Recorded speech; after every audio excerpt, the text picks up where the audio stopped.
His hands traced down my spine like a whisper I should have ignored. The music was low, the lights were dim, and the world outside that hotel room had completely disappeared. I could feel my heart racing, not with love, but with danger. Every touch felt like crossing another invisible line that could never be uncrossed. When our lips met, it was not passion that consumed me, it was guilt dressed up as desire. And yet, I did not stop. I told myself it would only be once. One night. One secret that would stay buried forever. But as his fingers slid through my hair and I let go of everything I ever believed in, I had no idea I was burning down my entire life, piece by piece. Before I continue, I just want to say a huge thank you to all my loyal subscribers who have been supporting my channel. You are the heartbeat behind every story. And to my new and returning viewers who are yet to subscribe, welcome. I truly cannot wait for you to hit that subscribe button. It serves as the fuel that keeps this channel alive and burning strong.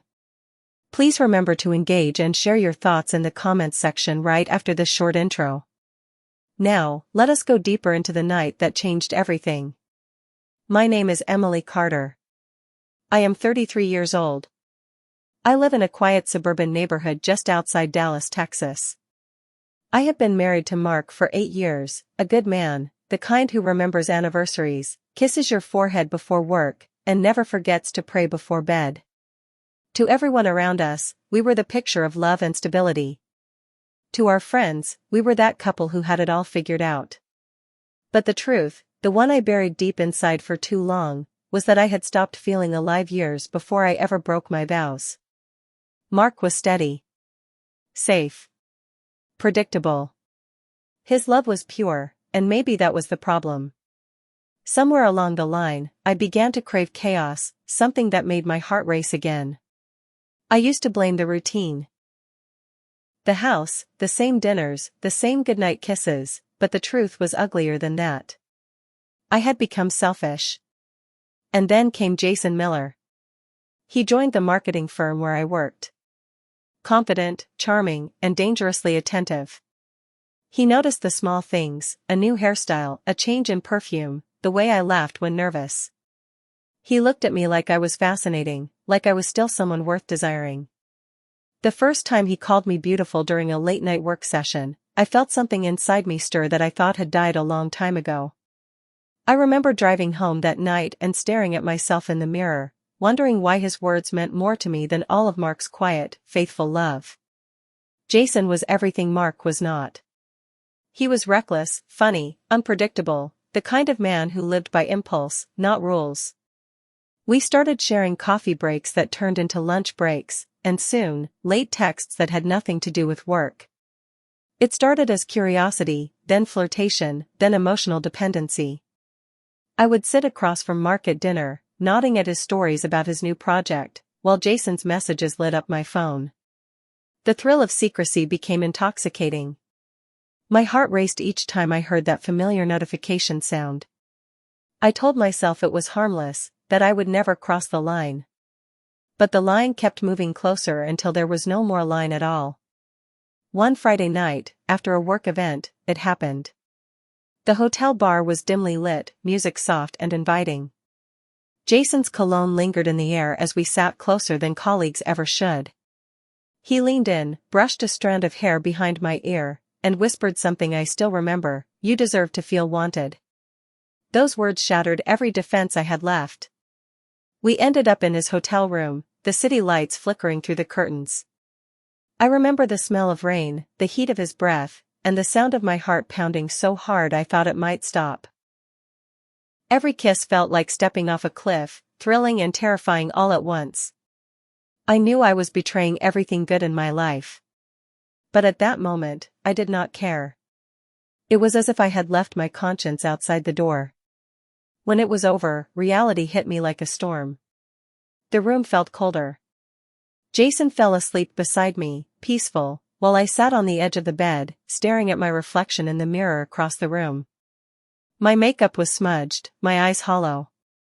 I did not recognize the woman staring back. I whispered to myself, it was just once. But deep down, I already knew, one time was all it took. The drive home was silent. I watched the city lights blur through the windshield as my heart sank under the weight of what I had done. My phone buzzed with a message from Mark, "Be safe, love you." I almost threw up reading it. When I walked through the door, he was asleep on the couch, waiting for me. There was an unfinished cup of coffee on the table and a blanket draped across his lap. He had fallen asleep watching the news, probably waiting to welcome me home. I stood there for a moment, watching him breathe, and my chest tightened so hard it hurt. That was the moment it hit me, I had destroyed something pure. I went into the bathroom, washed my face, and stared into the mirror again. The same reflection. The same eyes. But the woman looking back was different. She was broken, ashamed, and afraid. That night, I slid into bed beside Mark. He stirred, wrapped his arm around me, and murmured, "I missed you." Tears streamed down my face in the darkness. He had no idea what I had done, and I swore to myself that he never would. But secrets have a way of leaking through the cracks. And mine was about to poison everything. Morning came with sunlight that felt like judgment.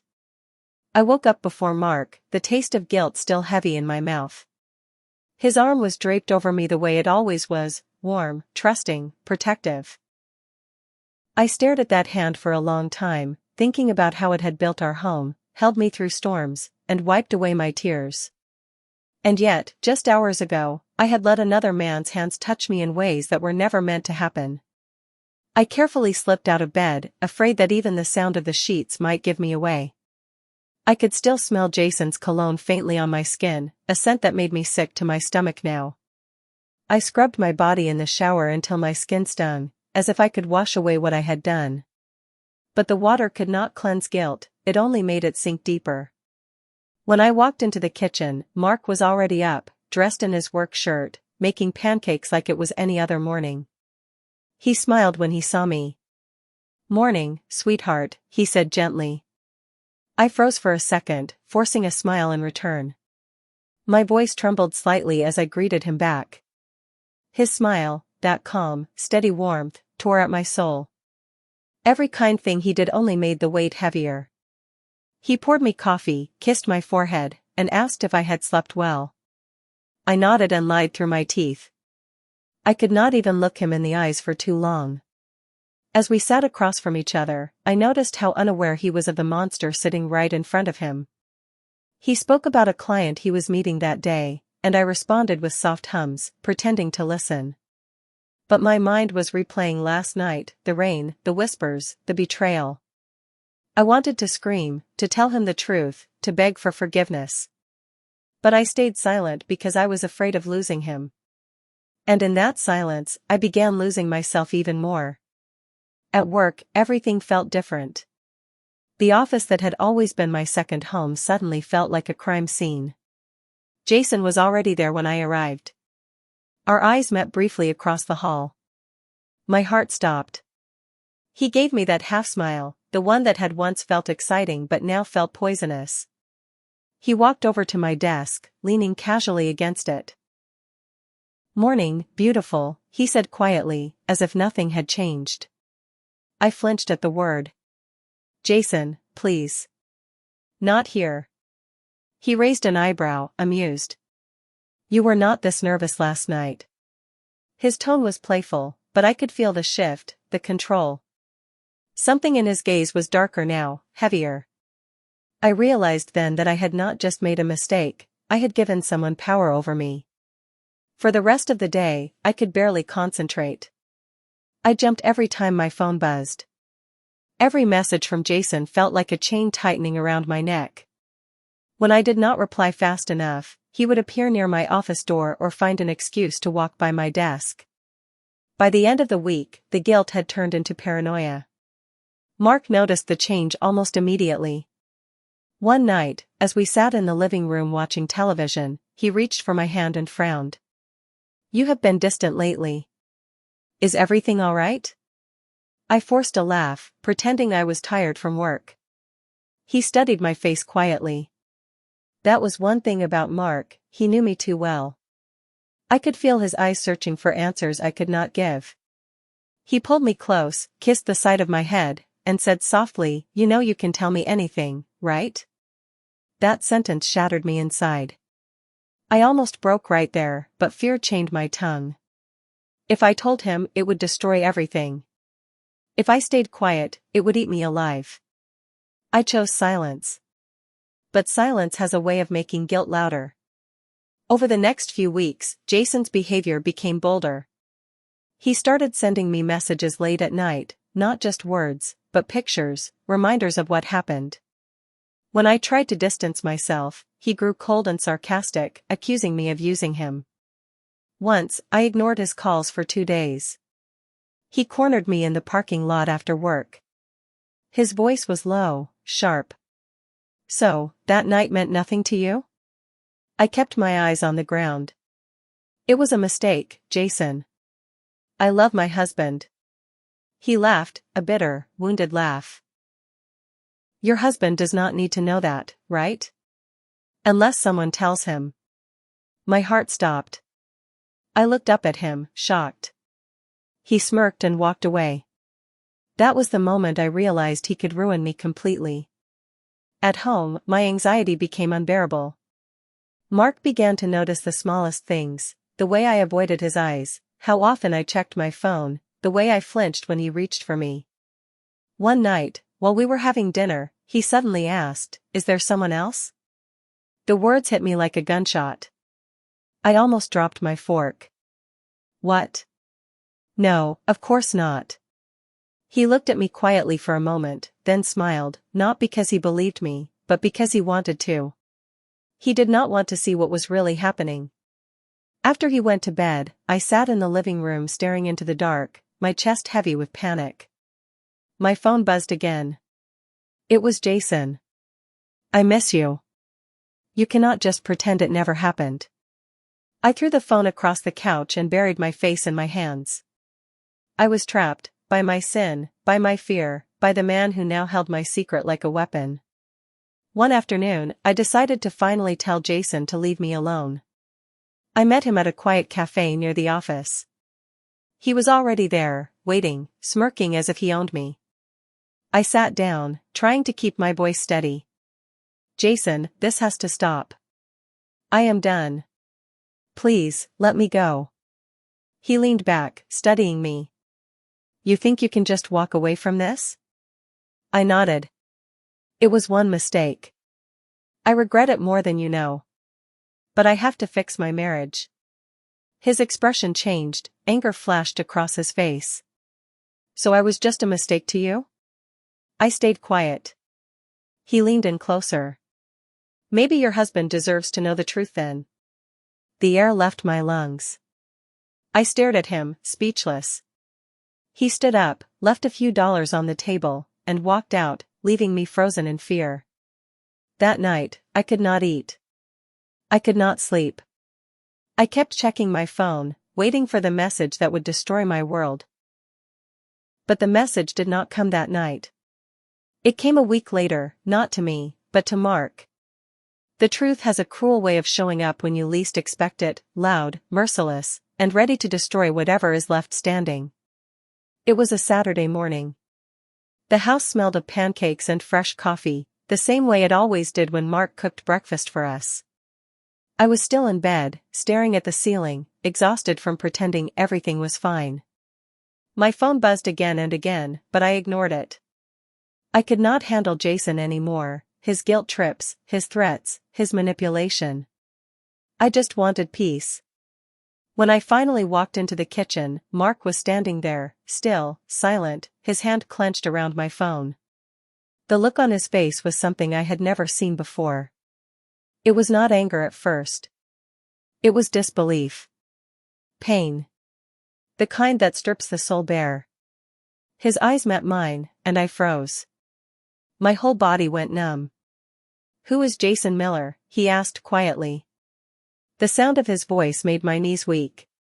He did not shout. He did not slam anything. That calm, broken tone was worse than any scream. My mouth went dry. "Mark, I can explain." He interrupted me, his voice trembling. "Explain?" "Emily, there are messages here." Pictures. Emails. Do you want to explain which part of it I did not already see? My chest tightened. I could barely breathe. The room felt smaller with every second.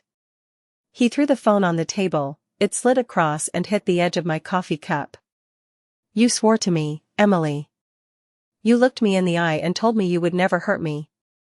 I reached out, trying to touch him, but he stepped back as if my hand was fire. I wanted to speak, to say something that could fix it, but the words stuck in my throat. There was nothing I could say that would make it better. Nothing that could erase the image of those messages from his mind. Mark sank into a chair, his hands covering his face. His voice cracked as he spoke. I would have forgiven anything, Emily. Anything but this. Hearing that broke something in me. Tears streamed down my face, but he did not look up. The silence between us screamed louder than any argument. Finally, I said softly, it was one time. I made a terrible mistake. I was lonely. He looked up sharply. Lonely? You had a husband who adored you, who worked every day to make sure you had everything you needed. You were not lonely, Emily. You were ungrateful. The word ungrateful cut deep because it was true. He stood and walked toward the window, his shoulders shaking. How long? He asked. One night, I whispered. He turned to me, eyes red, jaw clenched. Just one night, and you threw away everything. I nodded, crying. I know. I know, and I am so sorry. Mark's face hardened. Sorry will not unmake what you did. He walked past me, went into our bedroom, and began pulling clothes from the closet. I followed him, panicking. Mark, please, do not do this. We can fix this. We can go to counseling. He stopped and turned around, his eyes filled with pain. You do not fix betrayal, Emily. You live with it. And I cannot live with you anymore. Those words hit me like a physical blow. I fell to my knees, begging him to listen, to at least let me explain, but he was already packing. A few minutes later, I heard a small voice from the hallway. Our 6-year-old daughter, Sophie, stood there in her pajamas, holding her stuffed bunny. She looked confused, her big blue eyes flicking between us. Daddy, why are you crying? She asked softly. Mark wiped his face quickly and knelt down beside her. Sweetheart, Daddy has to go for a little while, okay? Sophie frowned. Are you coming back? He hesitated. My heart broke as I watched him force a smile he did not mean. I do not know, baby. But I love you. He picked her up, hugged her tightly, and kissed her forehead. I tried to reach for her, but he gently turned away. When he walked out that door, it felt like my entire world walked out with him. Hours passed, but I could not move. I sat on the floor surrounded by silence, staring at the empty space where Mark's things used to be. Every corner of the house echoed with memories, laughter in the kitchen, movie nights on the couch, whispers in the dark. All gone. Later that evening, I received a message from Jason. I am sorry it had to happen this way. Maybe now you can be with me. I stared at the screen in disbelief. My hands shook with rage. How could he be so selfish? I typed back, you ruined my life. He replied, you ruined it yourself. He was right. The next few weeks were a blur of emptiness. Mark blocked my number. Sophie stayed with him. The house felt like a tomb, cold, lifeless, filled with echoes of what once was. I tried to reach out to Mark through his sister, through letters, through desperate messages. Nothing worked. He wanted nothing to do with me. I could not blame him.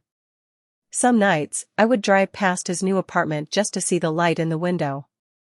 Sometimes I caught a glimpse of Sophie's shadow, laughing, playing, and I would sit in my car, crying silently.